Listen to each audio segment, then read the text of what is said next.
Hi అండి అందరికీ. అందరూ ఎలా ఉన్నారండి? Welcome to Purnima mini vlogs అండి. ఈరోజైతే కొబ్బరి చెక్కి అయితే చేసేసుకుందామండి ఇంట్లోనే. మేము చిన్నప్పుడైతే మా ఊర్లో సైకిల్ మీద అయితే వచ్చి కొబ్బరి చెక్కులు అయితే అమ్మేవాళ్ళనమాట. సో, కొబ్బరి చెక్కులైతే సిల్వర్ సామాన్లకి ఇచ్చేవాళ్ళండి. టేస్ట్ అయితే చాలా బాగుండేది. ఇంట్లో కొబ్బరి ముక్క ఉందండి.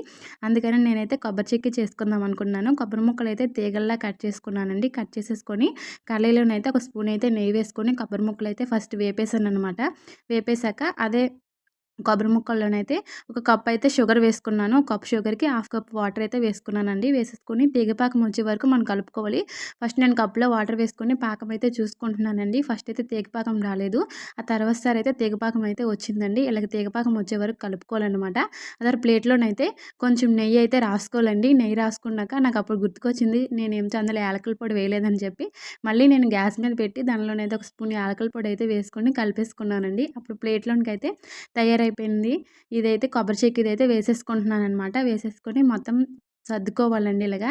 అయిపోయాక ఒక అరగంట సేపు మనం అలా పక్కన పెట్టేస్తే చెక్కిలాగైతే అయిపోతుంది. నేను ఫస్ట్ టైమ్ చేశాను. అప్పుడైతే సరిగ్గా రాలేదండి. అంటే నేను పాకం బాగా తెలీదనమాట.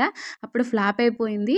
ఈసారి మాత్రం పర్ఫెక్ట్‌గా వచ్చిందండి. ఇది చూడగానే నాకు హ్యాపీ అనిపించిందనమాట. ఫస్ట్ సారి ఫెయిల్ అయినా రెండోసారి చాలా బా వచ్చిందని చెప్పి. చూసారు కదా! ఇవైతే నేనిప్పుడు చాకుతో అయితే కట్ చేసుకుంటున్నానండి. నేను ఇలాగ మధ్యలో అయితే కట్ చేసుకున్నాను. చాలా బా వచ్చింది. అది చూడగానే నాకే హ్యాపీ అనిపించేసిందండి.